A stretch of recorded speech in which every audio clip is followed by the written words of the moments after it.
3টামান বজাত গা ধুব গৈছিলে নদীত তাৰপিছত নদীত গা ধুব গৈছিলে নহয় তাৰপিছত বহুত টাইম নহা দেখি বমাই চাব গ'ল গধূলি 4:30-4:30টামান বজাত চাব গৈছিলে বমাই তাৰপিছত বৌক নদী পাৰত পৰি থকা দেখিলে পৰি থকা দেখি বমাই গোটেই হুলস্থুল লগাই ঘৰৰ মানুহ মাতি পিনে তাৰপিছত বৌক দাঙিব নোৱাৰা দেখি আমাৰ মাক মাতিলে আমাৰ মায়ে দাঙি লৈ আহিলে ঘৰলৈ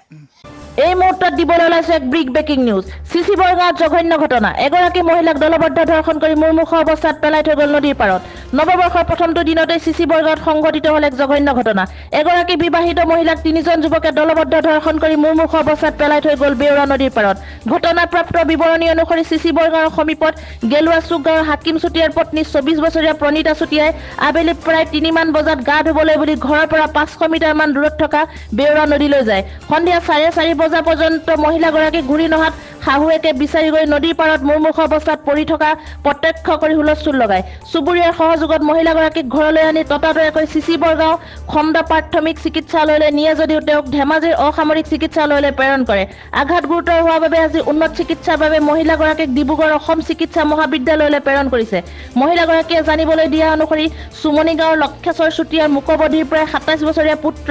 আৰু আন 2জন অজ্ঞাত যুৱক লগ লাগি মহিলাগৰাকীক উপজুপৰি ধৰ্ষণ কৰি মুখত আঘাত কৰাৰ লগতে ডিঙি চেপি হত্যা কৰাৰ চেষ্টা কৰে উল্লেখযোগ্য যে মহিলাগৰাকীৰ স্বামী কৰ্মসূত্ৰে কেৰালাত থাকে আৰু মহিলাগৰাকীয়ে তেওঁৰ 3 বছৰীয়া কন্যাসহ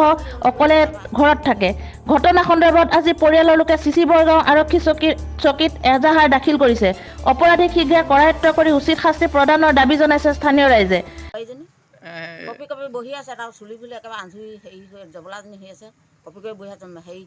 মেখেলা এই তলত লাগি আছে তাৰপৰা মই কৈছোঁ আকৌ এতিয়ালৈকে যোৱা নাই কেলৈ গাটো ধোৱাই নাই নেকি গা ধুবলৈ গৈছিলে মা মই মৰিলোঁ বুলি কৈছোঁ মই তেতিয়া কি হ'লনো বুলি তাৰপৰা সাৱটি বুলি লৈ আছোঁ বলেও নাওঁ এতিয়া ইয়াৰ পৰা চিঞৰি আছোঁ তাৰপৰা সেই বোৱাৰীহঁতে আগবাঢ়ি গৈছে বুকু চাবলৈ 3টামান বজাত গা ধুবলৈ গৈছে তাৰপৰা অলপমান নামি আছে মই আগবাঢ়ি গৈছোঁ তাৰপৰা কৈছে আকৌ লক্ষেশ্বৰ পিতাক মোক মাৰিলে চুলি হেৰি আনিলে তাৰপৰা আকৌ ভুকুৱালে বুলি কৈছে যেতিয়া মই মুখত চাব নোৱাৰিলে ৰঙা হৈ আছে আকৌ চকুৰি তকৈ মেলিব মুদি পিন্ধি বহি আছে বেয়া সেনে বুলিয়ে কৈছে আৰু 3টামান বজাত গা ধুব গৈছিলে নদীত তাৰপিছত নদীত গা ধুব গৈছিলে নহয় তাৰপিছত বহুত টাইম নহা দেখি বমাই চাব গ'ল গধূলি 4:30-4:30টামান বজাত চাব গৈছিলে বমাই তাৰপিছত বৌক নদী পাৰত পৰি থকা দেখিলে পৰি থকা দেখি বমাই গোটেই হুলস্থুল লগাই ঘৰৰ মানুহ মাতি পিনে তাৰপিছত বৌক দাঙিব নোৱাৰা দেখি আমাৰ মাক মাতিলে আমাৰ মায়ে দাঙি লৈ আহিলে ঘৰলৈ আৰু বৌ একে অৱস্থা নাই গোটেই নাকে তেজ ওলাইছে চকুৱেদি তেজ ওলাইছে মুখেদি হেৰি হৈ গৈছে কি হৈছিলে বুলি তেওঁ ল'ৰা এজনে আহি পিনে তেওঁক জবৰদস্তি কৰিলে বুলি কৈছে মাৰপিটো কৰিলে বৌক ধৰি মাৰিলে ভুকিয়ালে বোলে